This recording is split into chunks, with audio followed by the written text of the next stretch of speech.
what I'm going to call this today, and again, just kind of like the YouTube thing, I normally don't do it, and I normally don't come up with titles, although I probably should. I'm going to call this today A Time to Shine, because I think that's what we're presented with here, is a time to shine. Fear is an incredible thing. It really has incredible power. It's interesting that in times where you're really afraid is when anger has a tendency to rear its truly ugly head. It's one of those kinds of things. I mean, and listen, concern, fear, worry, I get it. When we canceled service last Sunday, that caused me concern. It was a result of what I think was a wise decision in the circumstances and the right decision in the circumstances.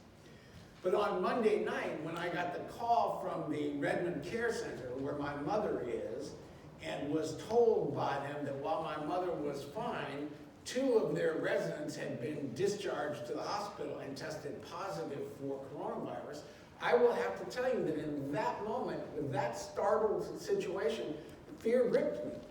And it gripped me through the bulk of the next day, the bulk of Tuesday. So I get it, I understand. And each day as I called and realized that these people were doing the things that they were supposed to do, and that there were no new cases, and that my mother was fine, and all of that sort of thing, the fear abates. And the interesting thing for me is I would love to be able to tell you that I immediately stood on the promises of God and put my full faith in God, and that fear never entered my being or my presence. But the reality is, in my humanness, I allowed fear to take root. And it was only when you think about it and you pray about it and God speaks to you. William Gurnall, in his book, The Christian in Complete Armor, wrote, "Fear is Satan's weapon held in reserve. When alluring temptations fail, he opens his quiver and shoots these arrows to set the soul on fire. If not with sin, then with terror." This is a time of fear and a time of division in our country, separate and apart from fear. It is also a time of opportunity. It is a time to serve. It is a time to love our community. It is an opportunity to share Jesus. I've shared with you in the past about the young woman in my building who I've been witnessing to. And I was kind of disappointed because one of the things they did on yesterday at the building was they closed the gym. Now, I would love to say they did it out of concern for safety. I think they probably did it because it was one less place for them to clean at this point. But they closed the gym. And that meant that there was going to be difficulty continuing on those conversations, because that's where they had generally taken place. But on the day before, she had asked me, "Are you scared? Are you afraid?" Now let me just tell you something. You're going to get questions like that. You're going to get people asking you that question. You're going to get people asking you, if you're not afraid, how is it that you're not afraid? Why is it that you're not afraid? And it's okay when we're talking with people to say, "I've had my times of fear," because that's real. But it's also a door that's open that you can drive the gospel bus right through. Because when she asked me if I was afraid, and I said that I'd had my times, but overall I wasn't, and she said, "Why?" I said, "Because the worst thing that can possibly happen to me is I'm with Jesus. The worst thing that can happen to me is I'm with Jesus." And then you get to talk about the gospel. Amen. You get to talk about you're saved by faith alone, by grace alone, through faith alone, in Christ alone.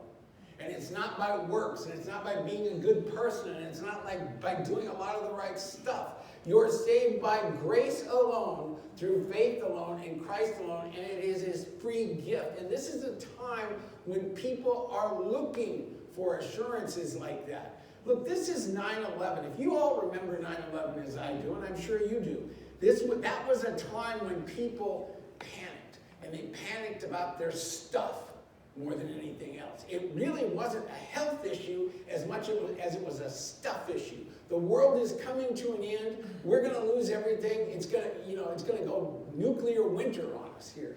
It's a stuff thing. But people in that moment were reaching out to something more. They wanted to know about God. They were more interested in Jesus than they'd been before. And we're going to see that magnified in this situation, because this is not only about stuff. This is about life and eternity and all of those kinds of things. It is an opportunity to not run and hide. Listen, I get it. It would be easy to view my apartment over which I look over Tacoma as to sit there and go, okay, I'm going to hunker down. I'm going to stay in here where I'm real safe. Because trust me, we've got plenty of toilet paper. If anybody needs a roll of toilet paper, all of it in Pierce County is over at my house. Okay? So anyway, and we've got plenty of water too. So all of those things, it'd be easy to sit there and hunker down and say, what am I going to do? The reality is, it's a time to shine. Jesus has called us to be his hands and feet in our community, and he's called us to be his hands and his feet in this time, in this moment. He's called us to shine. We went to New York City a couple of years. They were still working on the site for the Twin Towers, Ground Zero. And before Rachel moved there, we were visiting. And we went to St. Paul's Chapel of Trinity Church. That is what is referred to as the little church that stood. It is a little church that has withstood all kinds of things, and it's literally right next to Ground Zero. Nobody understood why the church was still standing. And it was a truly moving experience in multiple different ways. First off, I'm a history nut, and that's where George Washington went to worship immediately after his inauguration, was that church. And you can see the pew where he sat. But they had a display there that was interesting. A number of displays that were interesting. But they had a display where they had images of the first responders. And what these images showed was as people were rushing out of the Twin Towers, the first responders were rushing in. They were going into the battle. They were going into the fight. They were going into the danger. I think we as followers of Christ, as we can, and as we are called to rush in. Rush into a hurting world that needs to know our Jesus. There's a couple of verses that I want to talk about fear in general, and then we're going to spend the bulk of our time in Psalm 46. John 14:27. Peace I leave with you, my peace I give to you, not as the world gives do I give to you. Let not your hearts be troubled, neither let them be afraid. Psalm 34:4. I sought the Lord and he answered me and delivered me from all my fears. Note the predicate act there. I sought the Lord. Not I ran around with my hands in the air, but I sought the Lord. I know where my strength comes from. 2 Timothy 1:7. For God gave us a spirit not of fear, but of power and love and self-control. Matthew 6:34. Therefore do not be anxious about tomorrow, for tomorrow will be anxious for itself. Sufficient for the day is its own trouble. Stonewall Jackson, a Confederate general, who was also a man of faith, by the way, made an interesting statement. He said, a man should be as comfortable on the battlefield as he is in his own bed, because God will come for you in his own good time. It is an interesting way to look at life. That's a hard way to look at life. But let's look at Psalm 46.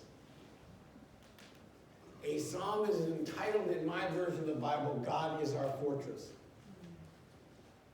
God is our refuge and strength, a very present help in trouble.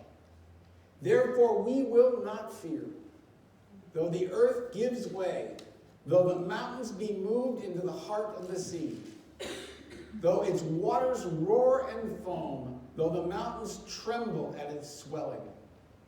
There is a river whose streams make glad the city of God, the holy habitation of the Most High.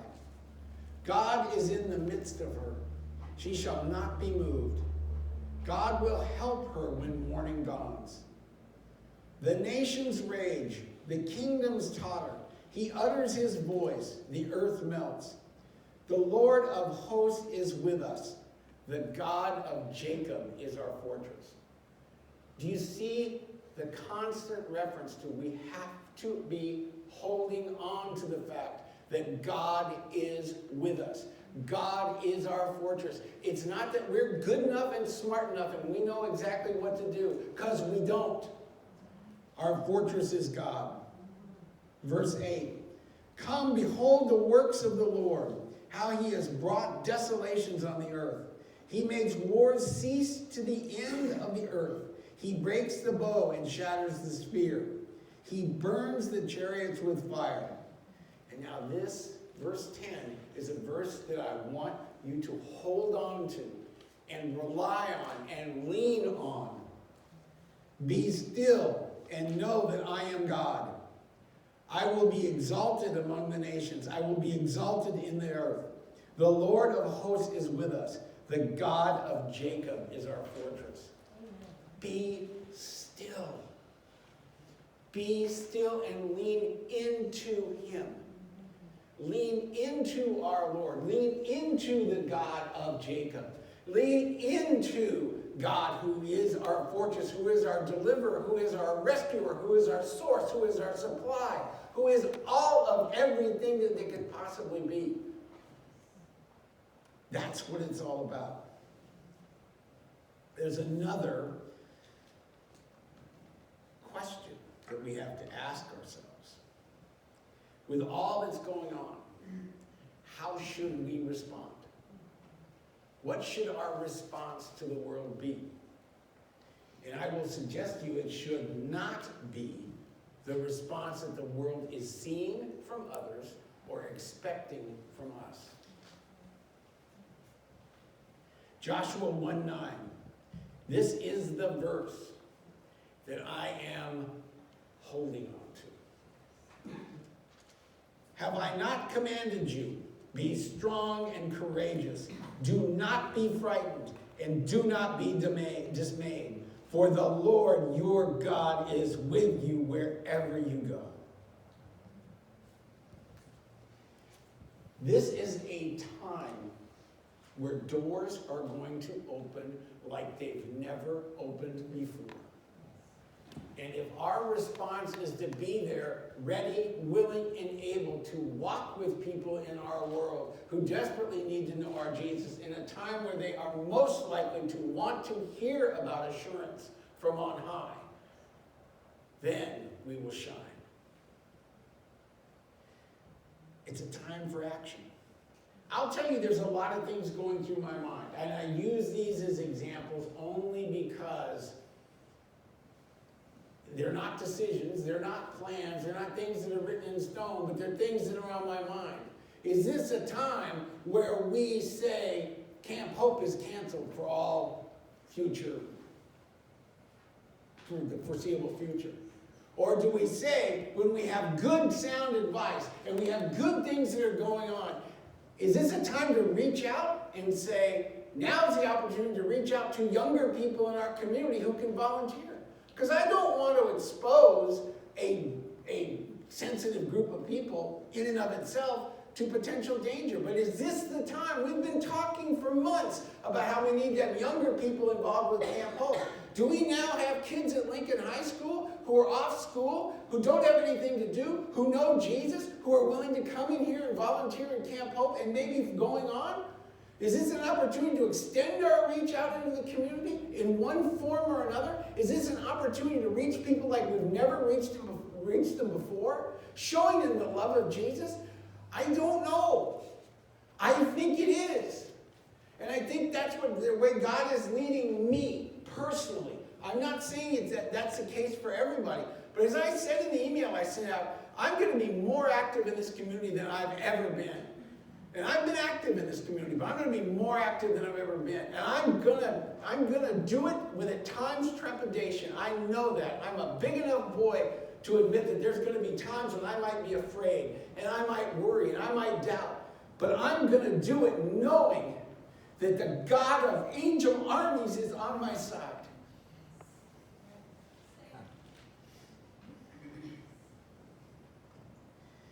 If there are people in our church family or in our community that need us to go get groceries for them, we go get groceries for them. If there's people that need rides to doctor's appointments, then we're going to give them rides to doctor's appointments. If there are people that need our help in a way that we can provide it, then we are going to provide it. You have to remember that this is something, these are things that have happened throughout history, and we have very good guidance from heroes of the faith on how to deal with this. One of which is Martin Luther, who was in the midst of the Black Plague. And this is what he said. I shall ask God mercifully to protect us. Then I shall fumigate, help purify the air, administer medicine, and take it. I shall avoid places and persons where my presence is not needed, in order not to become contaminated and thus perchance inflict and pollute others, and so cause their death as a result of my negligence. If God should wish to take me, he will surely find me. And I have done what he has expected of me, and so I am not responsible for either my own death or the death of others. If my neighbor needs me, however, I shall not avoid place or person, but will go freely as stated above. See, this is such a God-fearing faith because it is neither brash nor foolhardy and does not tempt God. Charles Haddon Spurgeon said, fear to die? Thank God I do not.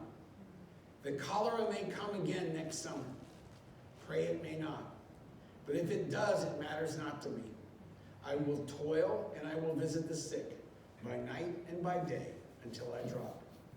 And if it takes me, sudden death is sudden glory.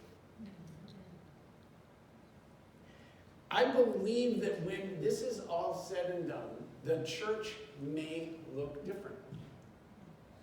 I think we're kind of seeing the ways in which churches might look different. I think it's going to be less of a focus on buildings and more of a focus on people. I think I applaud it, and trust me, I've talked with a lot of pastors over this past week who are literally agonizing over these decisions and really doing the best they can by their people. And a church of over 250 is precluded by law from gathering at this point. And I talked with a young man who's at a church. Don and I are familiar with him over at Resurrection, Bubba. And he's not going to play the numbers games. He's not going to add services so that you dilute the numbers. He's concerned about his people and wants to make sure they're safe. They're encouraging small groups. They know gathering is important. Gathering is critically important. It's what it's all about.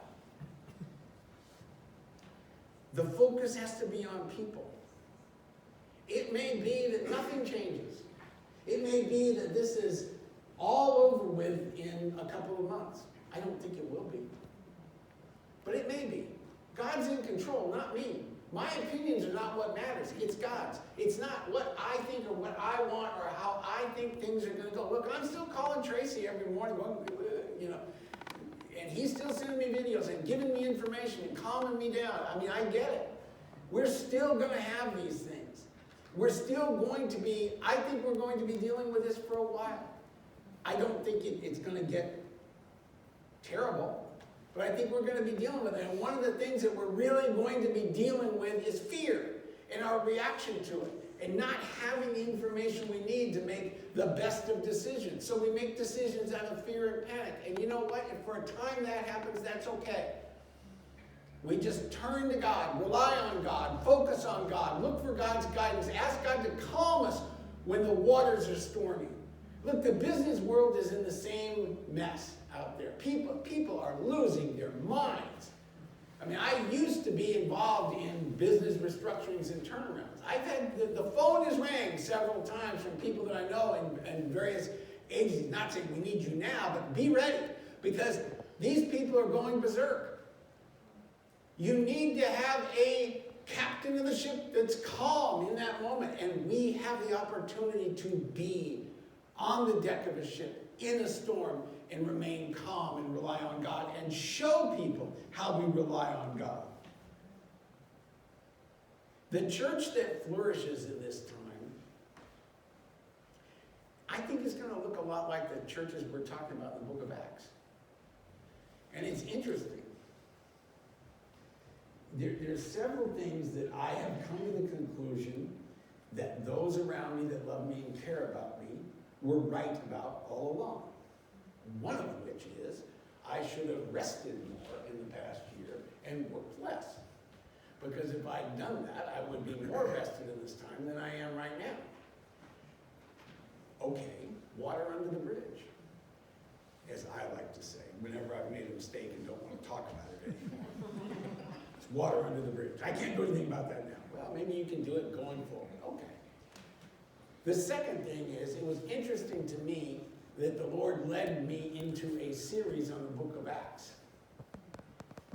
And here we are. And I think that the church going forward is going to look a lot more like the church in the book of Acts than it's going to look like megachurches. I think it's going to be about the people. I think it's going to be about the gathering of the saints together in groups where we worship together, where we pray together. This is a time of prayer. I can't say it any harder than I have. Prayer is our first and best weapon. This is a spiritual battle at one level or another. It is a time to be in prayer all the time. Our Wednesday night prayer gatherings. I've got my faithful friends that are with me every week. The faithful five and me. And I draw tremendous comfort from that. But if you feel comfortable, and it's up to you, if you feel comfortable coming on Wednesday night for prayer, this is a time where we as a church body need to be gathered together, praying for each other, for our community, for our government, for our elected officials, for the medical personnel that are out there, for the first responders that are dealing with all of this stuff, lifting these people up, making a difference, praying, seeking God's face. That's what we need to be about. This is a time to stand boldly on our faith. It's not a time to be stupid. It's not a time to be reckless. But it is a time to realize that we serve the creator of the universe. We serve the Alpha and the Omega. We serve the God of heaven. That's who we serve. This is a time where we can stand on that. We can choose to let, as a society, we can choose to let fear control us. Or we can choose to shine. Let's shine. Lord, I thank you for today. I thank you for all of us here in the Hope family. I thank you for our friends throughout this community. I lift up all the churches that are going through very, very difficult decisions right now, Lord. I lift up the churches that have decided to close, that have decided to stay open. I just pray for wisdom for all of us as we go through this process. Lord, I pray for a hedge of protection around your saints in this community and around the world. I pray for protection. I pray for favor. I pray for healing and wholeness. I pray for my mother in the nursing home. I pray for all of our families. I pray for everyone that's making decisions about travel.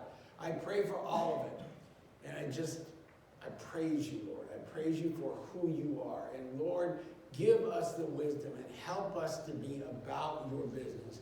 Help us to seize the opportunities that will come before us to share the gospel with those around us that desperately need to know you. And Lord, be in our midst and guide our steps.